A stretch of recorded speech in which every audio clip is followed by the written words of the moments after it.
Welcome to all students in class 10th, subject English Unit 1, Subunit 1.2 and Encounter of a Special Kind म्हणजेच एक अविस्मरणीय किंवा अनोखी चकमक.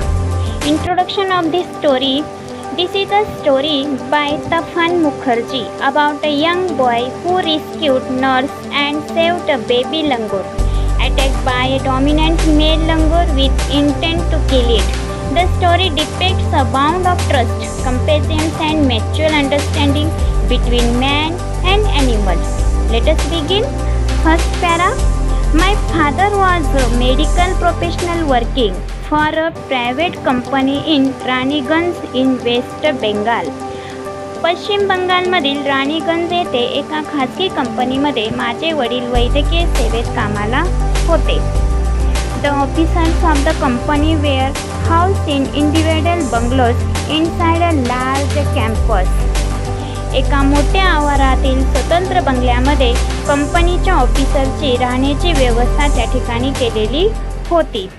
Our house was in a corner of the campus.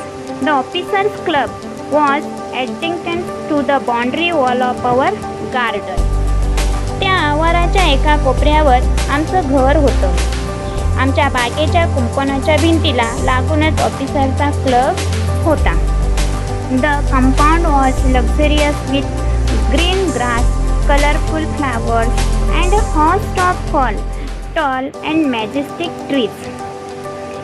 रंगबेरंगी फुले, हिरवळ आणि अनेक उंच डेरेदार वृक्षांनी तो परिसर त्या ठिकाणचा बहरलेला होता. The seasonal vegetables in the kitchen gardens of the households and the magnificent trees constantly attacked squirrels and many species of birds.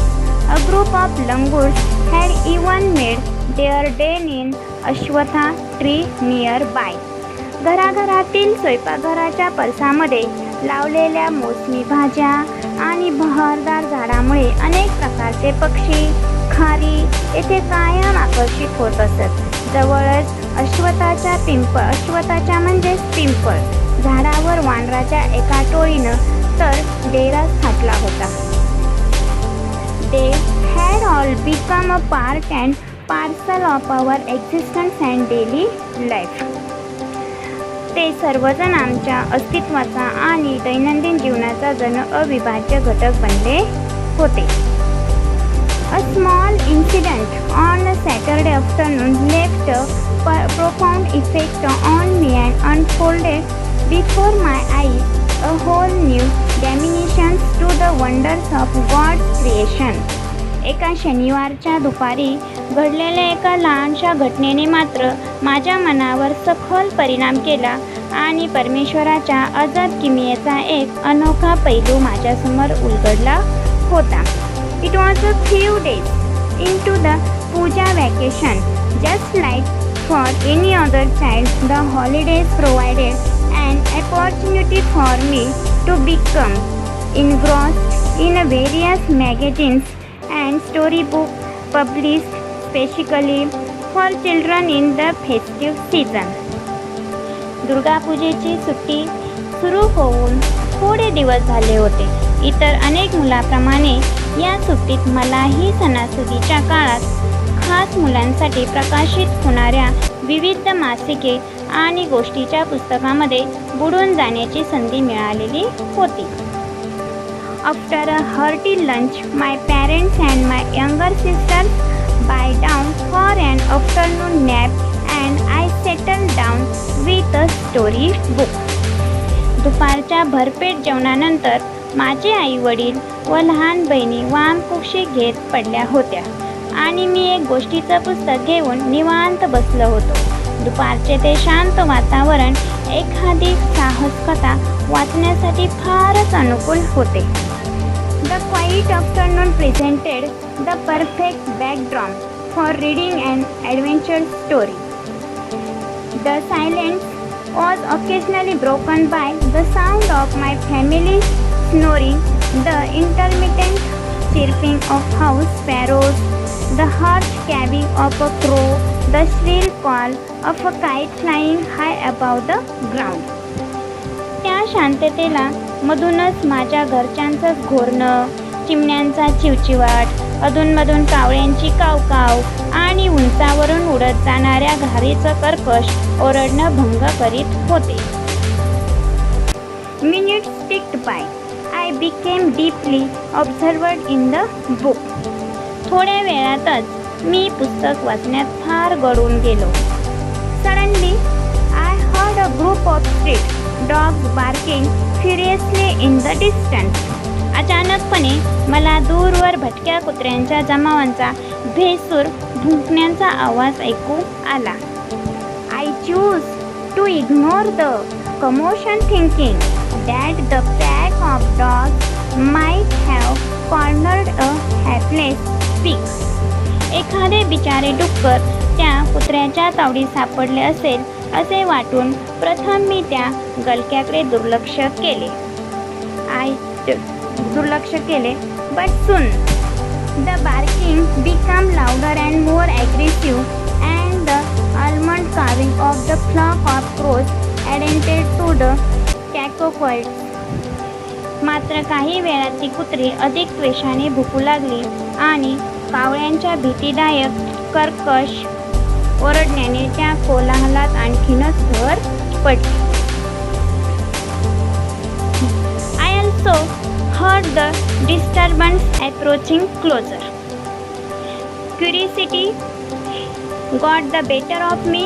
Leaving the book aside, I rushed to the veranda to see what was going on. मग तो गलका जवळजवळ येत असल्याचे मला जाणवले.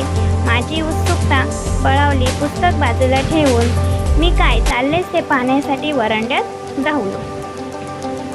I glanced towards the roof of the club house and saw something horrible. A big male langur, apparently the leader of its group, was holding a baby langur in his hands and mercilessly beating it all over with a definite intent to kill. Club हाऊसच्या छपराच्या दिशेने नजर टाकतो तर काय, मला तिथे भयंकर काहीतरी दिसले. The helpless mother of the baby and other lesser members of the langur group were scattered to on the roof of the building nearby, watching the baby being killed. एक बलदंड वानर, बहुधा त्या टोळीचा म्होरक्या असावा, एका वानराच्या पिल्लाला पकडून त्याला जीवे मारण्याच्या इराद्याने त्याच्या शरीराचे निर्दयपणे लचके तोडत होता. The helpless mother of the baby and other lesser members of the langur group and were scattered on the roofs of the buildings nearby, watching the baby being killed. त्या पिल्लाच्या केवलवाणी आई, वानरी आणि टोळीतील इतर दुर्बल वानर आजूबाजूच्या इमारतीच्या छतावर गोळा होऊन असह्यपणे पिल्लाचा जीव जाताना पाहत होते. I recall the terrible custom in the animal clan according to which a dominant male usually does not allow another male baby or adult to survive within its groups. प्राणी जमातीत वर्चस्व असणारा एक नर वानर सहसा दुसऱ्या नर वानर पिल्लाला किंवा प्रौढ नराला त्याच्या टोळीत जगू देत नाही, अशी एक भयंकर रूढी आहे, त्याची मला आठवण झाली. Without losing any time, I gathered a stick in one hand and hurled a piece of stone at the marauding langur. जराही वेळ न दडवता मी हातात एक भक्कम काठी घेतली आणि त्वेषाने पक्षाच्या मागे लागलेल्या त्या वानराच्या दिशेने एक दगड भिरकवला. The langur was so infuriated that it hardly took any notice of my assailant. But then I started throwing more stones. पण तो वानर इतका आक्रमक आणि हिंस्र झाला होता की माझ्या हल्ल्याने तो जराही विचलित झाला नाही. The dogs on their part raised their pitch of cry. मग मी आणखी दगड मारायला सुरुवात केली. कुत्री देखील आणखी जोरात भुंकायला लागली. विद्यार्थी मित्रांनो, अशा प्रकारे आज आपण and encounter of a special काइंडचा पार्ट 1 पाहिलेला आहे. त्याचबरोबर आपण या पाठाचे कठीण शब्दाचे अर्थ पाहूया. हाऊस्ड मीन्स राहण्याची व्यवस्था केली. प्रफाउंड मीन्स खोल, गंभीर. Unfolded a new dimension means नवा पैलू, नवे परिमाण उघड झालेले. इनग्रोस्ड मीन्स गळून गेलेला. हार्टी मीन्स मनसोक्त. बॅकड्रॉप मीन्स अनुकूल परिस्थिती. इंटरमिटेंट मीन्स मधून मधून. श्रील मीन्स कर्कश. फ्युरियसली मीन्स त्वेषाने, क्रोधपणे. Commotion means noise and confusion, गोंधळ किंवा गडबड. हॅपलेस मीन्स दुर्दैवी किंवा बिचारे. कॅकॅफोनी मीन्स कर्कश गोंगाट. Got the better of means एखाद्या गोष्टीवर मात केली किंवा जिंकून घेतले. मर्सिलेसली मीन्स निर्दयपणे. Clan means a very large family, म्हणजेच प्राण्यांचा कळप किंवा प्राण्यांची जमात. डॉमिनंट मीन्स हॅविंग कंट्रोल किंवा पॉवरफुल सुपिरियर, म्हणजेच वर्चस्व असलेला किंवा अधिकारी सत्ता असलेला बाळानो. स्टाउट मीन्स हेवी, स्ट्रॉंग, मजबूत, भक्कम किंवा जाडजूड.